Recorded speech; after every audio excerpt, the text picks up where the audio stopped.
Hello, welcome to the power education. Power education के YouTube channel पर आप लोग का बहुत बहुत स्वागत है।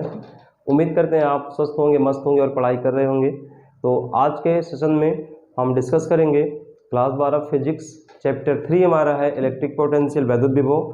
तो इससे पहले हम लोग एक पार्ट सॉल्व कर चुके हैं जिसमें हमने वैद्युत विभव क्या होता है, विभवांतर क्या होता है और किसी बिंदु आवेश के कारण विद्युत विभव ज्ञात करना, इतना हम लोग कर चुके हैं। अगर आप वो वीडियो नहीं देखे हैं तो उसका लिंक इसके डिस्क्रिप्शन में आपको दे दिया गया है, आप वहां से जाकर देख सकते हैं। तो आज के सेशन में हम लोग बात करेंगे कि वैद्युत द्विध्रुव के कारण अक्षीय स्थिति और निरक्षीय स्थिति में वैद्युत विभव ज्ञात करना।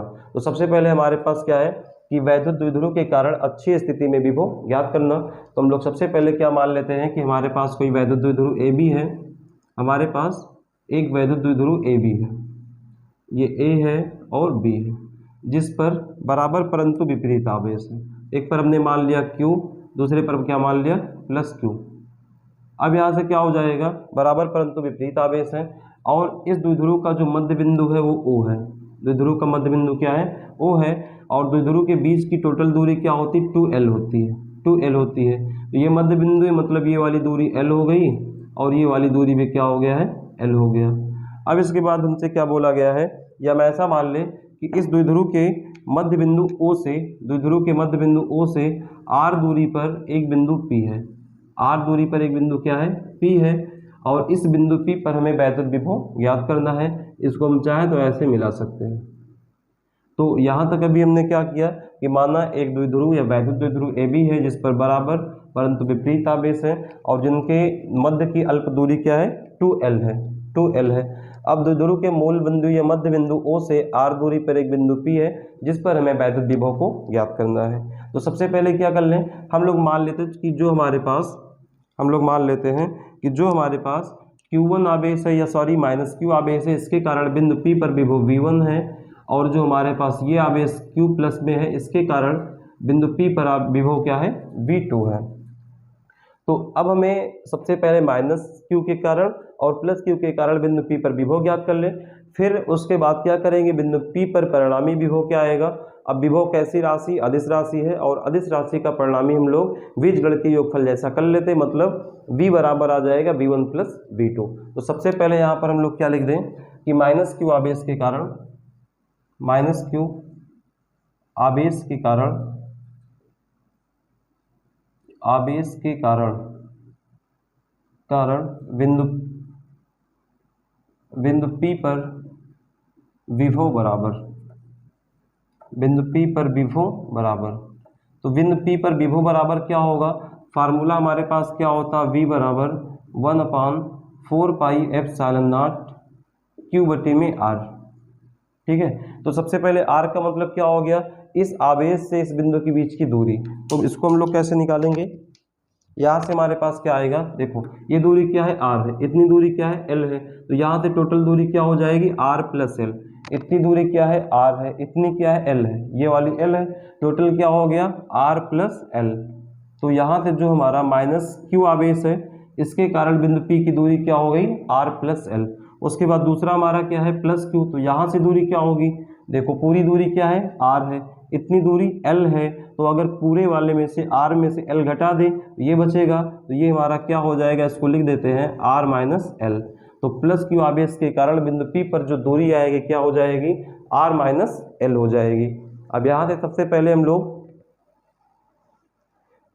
विभव का फार्मूला लगा दें। तो यहाँ से हमें क्या मिल जाएगा, देखो -Q के कारण विभव क्या माना गया, V1। तो हमने यहाँ क्या लिख दिया, V1 बराबर 1/4πε0 और आवेश कैसा -Q, तो हमने लिख दिया -Q बटे में R का मतलब क्या है, इस आवेश से यहाँ की दूरी क्या है, R + L है। तो R + L लिख दिया।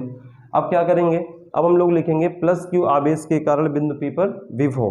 तो यहाँ से लिख दिया जाए +Q आवेश के कारण, +Q आवेश के कारण बिंदु P पर विभव। तो अब इसको हम लोग डायरेक्ट करते हैं। डायरेक्ट का मतलब हो गया फार्मूला यही लगेगा। अब प्लस क्यू के कारण हमने विभव क्या माना है V2, तो यहाँ हम सिंपली क्या लिख देंगे, इसकी जगह पे V2 लिख दिया। तो V2 इज इक्वल टू होगा 1/4 पाई एप्सिलॉन नॉट, Q का मतलब क्या है प्लस Q है तो Q लिख दिया, बटे में R। R का मतलब यहाँ से यहाँ के बीच की दूरी क्या है R minus L, R minus L. अब हमें क्या मिल गया, दोनों आवेश के कारण विभव मिल गया। तो बिंदु P पर हम लोग क्या ज्ञात करना है, परिणामी विभव। तो यहाँ पर लिख दिया जाए कि बिंदु P पर परिणामी विभव बराबर, बिंदु P पर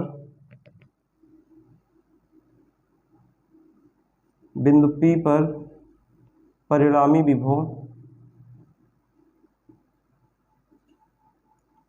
विभव, V बराबर क्या करेंगे, अदिश राशि तो हम लोग इसको बीजगणितीय योगफल जैसा जोड़ लेंगे। अब क्या करें, यहाँ पर B1 और B2 का मान रख दिया जाए। यहाँ पर क्या कर दिया जाए, V1 और B2 का मान रख दिया जाए।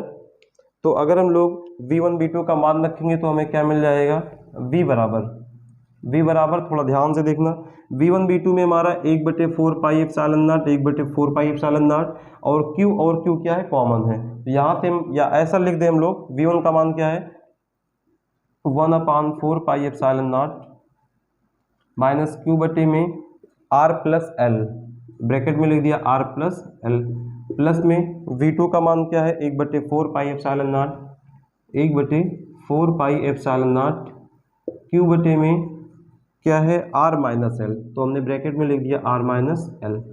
अब यहाँ से देखो हमारे पास 1/4 pi epsilon not Q common है तो इसको बाहर कर लिया, 1/4 पाई एप्सिलॉन नॉट Q। अब यहाँ पर क्या बचा है माइनस 1/R प्लस एल, और इधर क्या बचा है 1/R माइनस एल।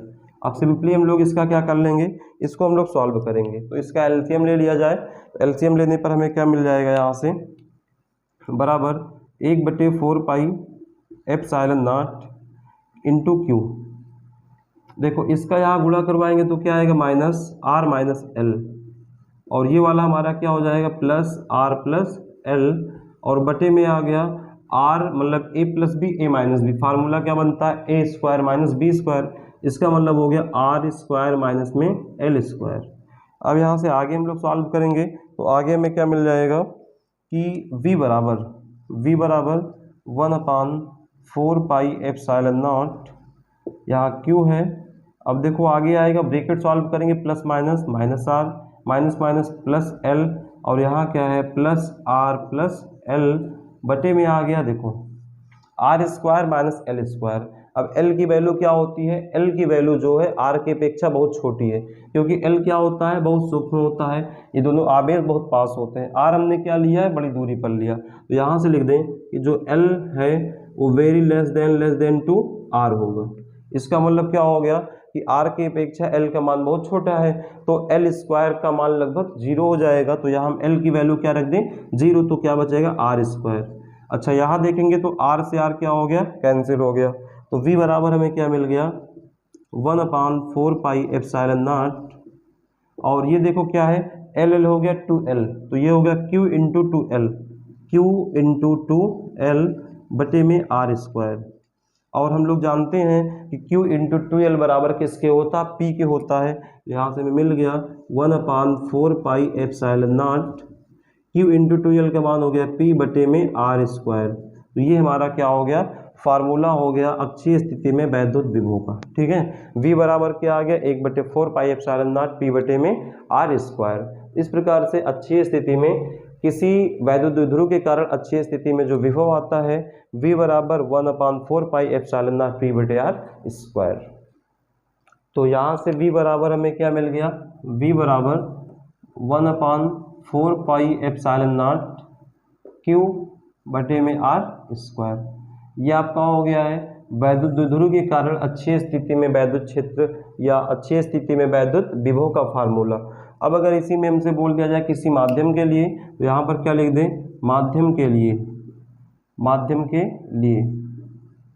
तो माध्यम के लिए क्या कर दे, यदि माध्यम का परावैद्युतांक K है तो ये हो जाएगा V बराबर 1/4 पाई एप्सिलॉन नॉट K, और क्या आ गया Q बटे में R स्क्वायर। ये आपका हो गया माध्यम के लिए किसी अक्षीय स्थिति में वैद्युत विभव का फार्मूला। अब हम लोग पढ़ेंगे वैद्युत द्विध्रुव के कारण निरक्षीय स्थिति में वैद्युत विभव। निरक्षीय स्थिति का मतलब क्या हो गया है कि वैद्युत द्विध्रुव के निरक्ष में मतलब 90 डिग्री पर हमें क्या ज्ञात करना है, वैद्युत विभव ज्ञात करना है। तो हम फिर से मान लेते हैं कि हमारे पास एक वैद्युत द्विध्रुव ए बी है, हमारे पास एक वैद्युत द्विध्रुव ए बी है, ए और बी है, जिस पर क्या रखा गया है, दो बराबर परंतु विपरीत आवेश है, जिस पर दो बराबर परंतु विपरीत आवेश। तो हमने कह दिया एक माइनस क्यू है तो दूसरा भी माइनस क्यू होगा और क्या होगा, विपरीत होगा। इसके बीच की दूरी क्या है, 2L है, अल्प दूरी 2L, और इसका जो मध्य बिंदु है वो O है। ठीक है, अब क्या हो जाएगा, मध्य बिंदु हमारा क्या है, O है।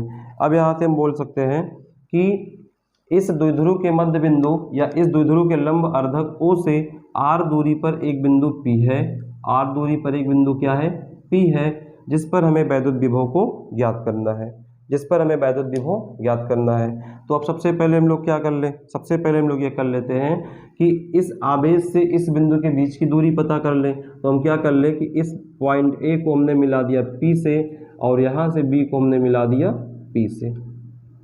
अब क्या हो जाए भैया, बिंदु P पर याद करना है तो सबसे पहले हम लोग क्या कर लें, माइनस क्यू के कारण, माइनस क्यू आवेश के कारण बिंदु P पर विभव क्या होगा और प्लस क्यू के कारण बिंदु P पर विभव क्या होगा।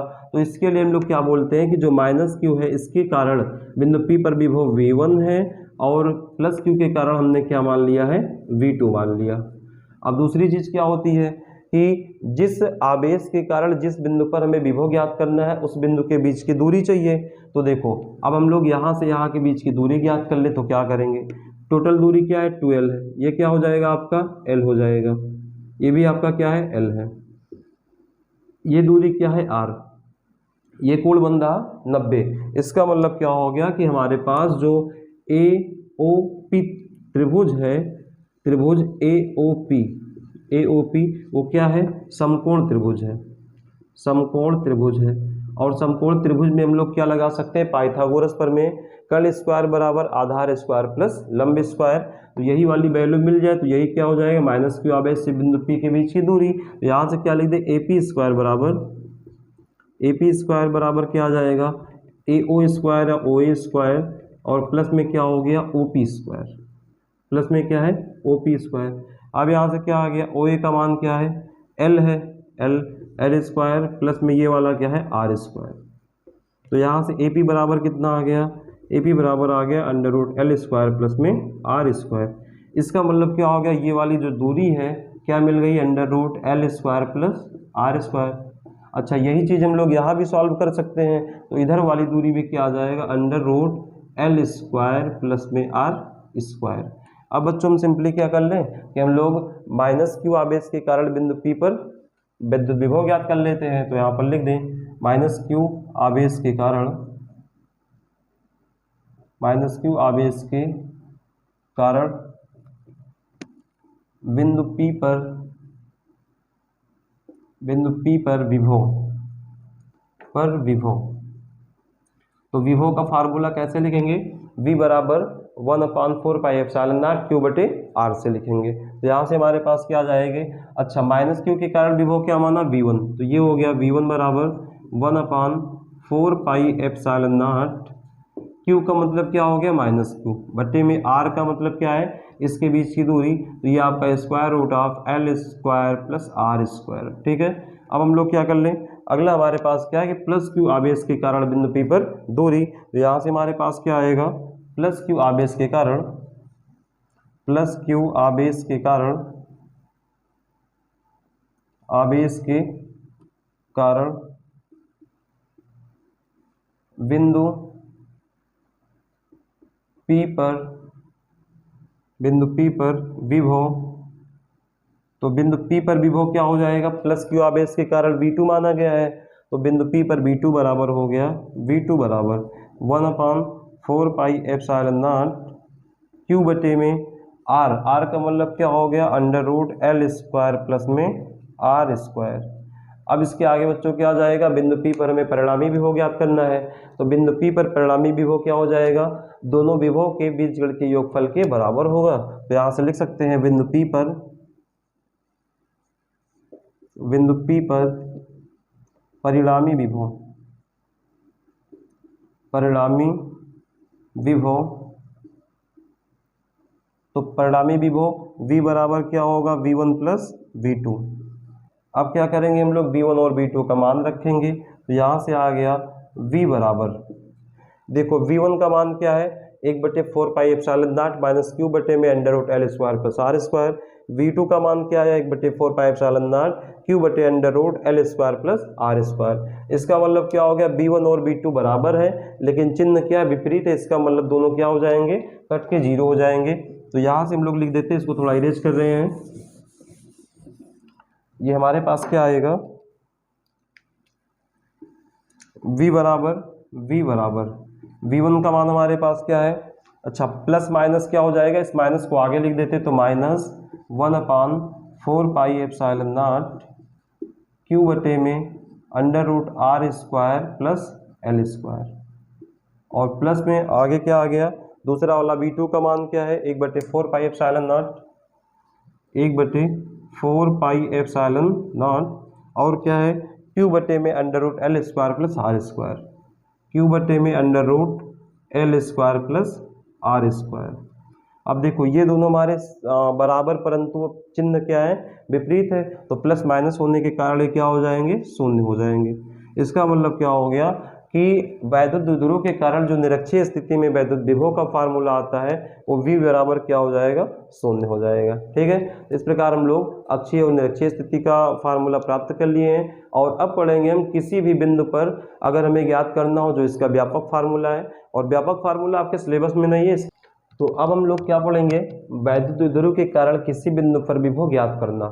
ये आपके सिलेबस में नहीं है, ये आपके सिलेबस में नहीं है, लेकिन आपको बताया जा रहा है। तो अब इसकी सहायता से हम लोग अक्षीय स्थिति और निरक्षीय स्थिति दोनों का फार्मूला पता कर सकते हैं। तो यहाँ से हम लोग क्या मान लेते हैं कि हमारे पास एक द्विध्रुव है, हमारे पास एक द्विध्रुव ए बी है और इस पर बराबर परंतु विपरीत आवेश है, और इसके बीच की दूरी हमारी क्या होती है, 2L होती है।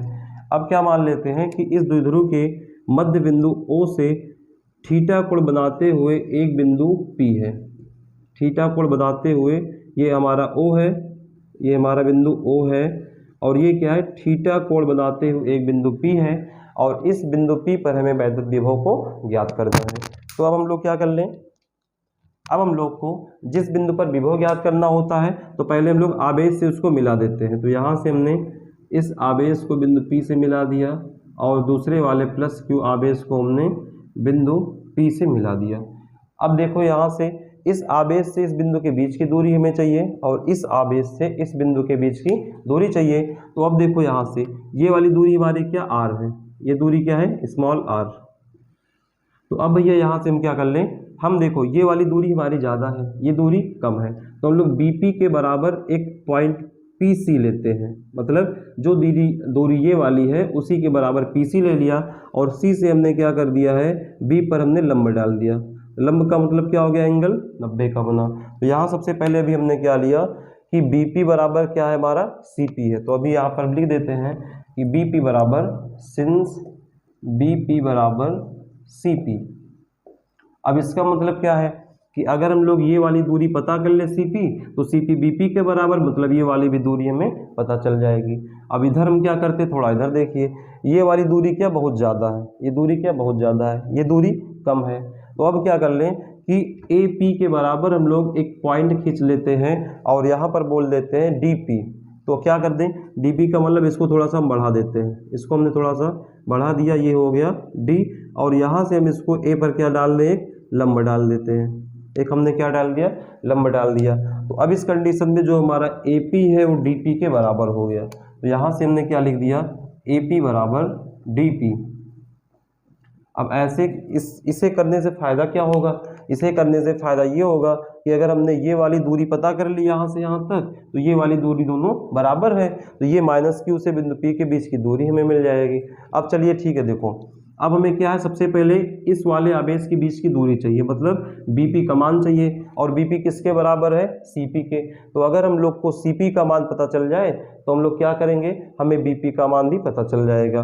तो सबसे पहले अगर हम यहाँ से यहाँ की बात करें तो हमारे पास OP बराबर क्या है, पूरा R है। और अगर हमें इतनी दूरी पता चल जाए तो r में से इतना दूरी घटा देंगे तो ये वाली दूरी हमें पता चल जाएगी। तो क्या करेंगे, हमारे पास एक त्रिभुज है OBC, त्रिभुज OBC। अब त्रिभुज OBC में एक कोण 90 है, 90 के सामने की भुजा कर्ण होगी, ये हमारा थीटा कोण बना रहा है, मतलब ये क्या है, आधार है। तो हम लोग फार्मूला जानते हैं cos थीटा बराबर आधार बटे कर्ण। आधार का मतलब क्या हो गया OC, कर्ण का मतलब क्या हो गया OB। अब देखेंगे, अच्छा ये हमारा क्या है, इसका मतलब क्या होगा, ये हमारा वैद्युत द्विध्रुव AB है और इसके बीच की दूरी क्या होती है 2L, तो ये हमारा मध्य बिंदु है, मतलब ये दूरी L हो गई और ये वाली दूरी भी क्या हो गई, स्मॉल l हो गया। अब यहाँ से क्या करेंगे बच्चों, अब हम लोग सबसे पहले हमें OC का मान चाहिए, तो यहाँ से हमारा आ गया cos थीटा बराबर OC बटे में OB का मान क्या L है, तो OC बराबर क्या मिल गया L cos थीटा। इसका मतलब जो ये हमारा OC का मान आया है ये क्या आ गया L cos theta, L cos theta. अच्छा अगर OC का मान L cos थीटा आ गया, अब देखो इतना मान L cos थीटा है और यहाँ से यहाँ पूरा मान क्या है R है, ये पूरा R है, इतना L cos थीटा है, ये पता करना है तो पूरे में से इतना घटा लेते हैं, तो क्या हो जाएगा, पूरा R है, इतना L cos थीटा, ये क्या हो जाएगा R minus L cos theta. तो यहाँ से हमें जो CP बराबर है वो क्या मिल जाएगा R minus L cos theta. और जब हमें CP मिल गया है तो CP किसके बराबर हमने माना है BP के, CP किसके बराबर BP के, इसका मतलब इस आवेश से बिंदु P के बीच की दूरी क्या मिल गई R minus L cos theta. अब सेम चीज हम लोग यहाँ करेंगे, अब यहाँ पर हमें क्या चाहिए DP के बीच की दूरी, देखो ये पूरा क्या है R है, यहाँ तक OP बराबर क्या है R है। अब OP बराबर R है तो देखो DP क्या हो जाएगा, DP बराबर होगा OP प्लस में OD, ये क्या हो जाएगा OP प्लस में OD। अब OD का मतलब OD कार नहीं आ रही है आपकी, OD कार नहीं है, OD हमें बीच की दूरी चाहिए। तो देखो यहाँ से OP क्या है, OP हमारा R है और क्या हमें पता मिल जाए OD, OD का मतलब ये देखो ये हमारा क्या 90, लंब खींचा 90, 90 के सामने एक भुजा कर्ण है। अच्छा ये वाला कोण अगर थीटा है तो ये कोण क्या होगा थीटा होगा, सम्मुख कोण या शीर्षाभिमुख कोण, तो ये वाला आधार बन गया, यही वाला कंडीशन आपका लगेगा। सेम यही फार्मूला लगाएंगे तो ये वाली दूरी क्या आ जाएगी L cos थीटा। अब देखो इतनी दूरी हमने क्या लिख दिया L cos थीटा। अब इसका मतलब क्या हो गया, ये दूरी हमारा किसका है DP का, और DP किसके बराबर AP के, DP किसके बराबर है AP के। अब हमें इस आवेश से बिंदु P के बीच की दूरी मिल गई और इस आवेश से बिंदु P के बीच की दूरी मिल गई। अब हम लोग एक चीज़ और मान लेते हैं, इस आवेश के कारण विभव V1 है और प्लस आवेश के कारण विभव V2 है, कहाँ पर, बिंदु P पर। अब हम लोग आगे डेरिवेशन करते हैं, आगे हम लोग क्या लिख दें कि माइनस Q आवेश के कारण, माइनस Q आवेश के कारण, आवेश के कारण बिंदु P पर, बिंदु P पर विभव बराबर,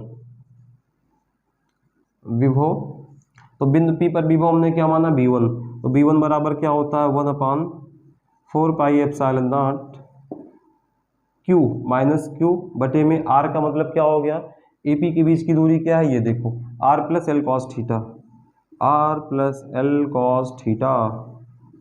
अब दूसरा क्या हो जाएगा, प्लस Q आवेश के कारण बिंदु P पर दूरी, तो ये लिखेंगे प्लस Q आवेश के कारण, आवेश के कारण बिंदु, प्लस Q आवेश के कारण बिंदु P पर वैद्युत विभव। तो बिंदु P पर वैद्युत विभव क्या हो जाएगा भैया V2 बराबर, हमने V2 माना है, ये क्या माना है V2, V2 बराबर क्या होगा 1/4 पाई एप्सिलॉन नॉट Q बटे में क्या आ रहा है R, BP के बीच की दूरी क्या है R minus L cos theta, L cos theta. अब क्या आ जाएगा, अब हमें बिंदु P पर ज्ञात करना है विभव को, तो बिंदु P पर विभव क्या हो जाएगा, बिंदु P पर हमारा विभव होगा V बराबर V1 प्लस V2, तो परिणामी विभव क्या होगा V बराबर V1 प्लस V2। तो हम इसको इरेज कर रहे हैं थोड़ा सा,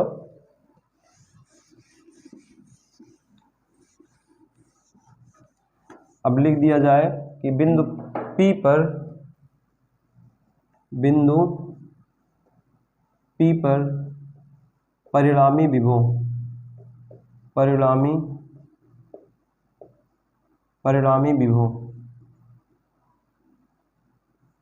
विभव V बराबर क्या आएगा, V1 प्लस V2। अब थोड़ा ध्यान से देखेंगे तो V1 और V2 में 1/4 pi epsilon not 1/4 pi epsilon not, Q और Q इतना आपका क्या है, कॉमन है। तो हम लोग इसको थोड़ा डायरेक्ट कर रहे हैं तो कॉमन कर लेंगे तो क्या मिलेगा 1/4 पाई एप्सिलॉन नॉट और Q। अच्छा तो यहाँ से बचा क्या, माइनस, हमारा क्या बचा minus 1/r plus L cos theta, और प्लस में इधर क्या बच गया हमारा 1/r minus L cos theta, क्या बच गया है 1/r minus L cos theta. अब यहाँ से आगे हम लोग इसको सिंपली सॉल्व करेंगे तो क्या मिलेगा, यहाँ से हम इसका एलसीएम लेंगे, एलसीएम लेकर सॉल्व करेंगे।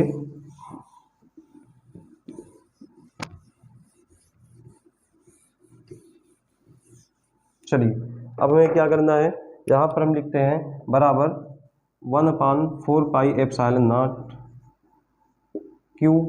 देखो इसका एलसीएम लेंगे तो क्या आ जाएगा, देखो ये हमारा आएगा r minus L cos theta, लेकिन यहाँ माइनस है तो प्लस माइनस माइनस r हो गया, माइनस माइनस प्लस हो गया एल कॉस थीटा, और ये वाला क्या आ जाएगा आपका, ये आएगा r plus L cos theta.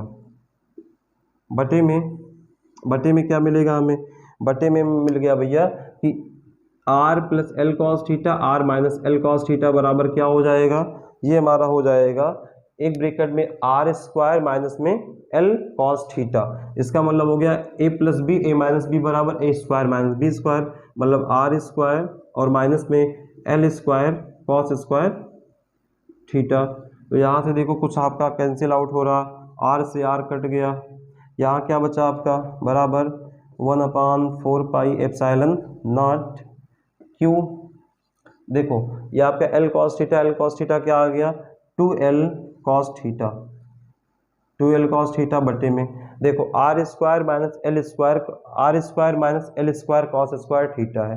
अब हम लोग जानते हैं कि जो L होता है वो R की अपेक्षा क्या है, बहुत छोटा है। यहाँ लिख दो L is very less than to R, इसका मतलब एल स्क्वायर जो होगा नियरली इक्वल टू हो जाएगा 0, मतलब एल स्क्वायर का मान 0 तो कॉस स्क्वायर का मान भी 0, तो यहाँ से क्या बच गया आर स्क्वायर। अब यहाँ तक क्या आ गया बच्चों, v बराबर 1/4 pi epsilon not Q into 2L बराबर क्या होता है P कॉस थीटा, और बटे में क्या आ गया R स्क्वायर। तो ये हमारा जो फार्मूला आया है v बराबर 1/4 pi epsilon naught P cos theta upon R square, ये हमारा क्या है, यही फार्मूला है कि वैद्युत द्विध्रुव के कारण किसी बिंदु पर विभव ज्ञात करना।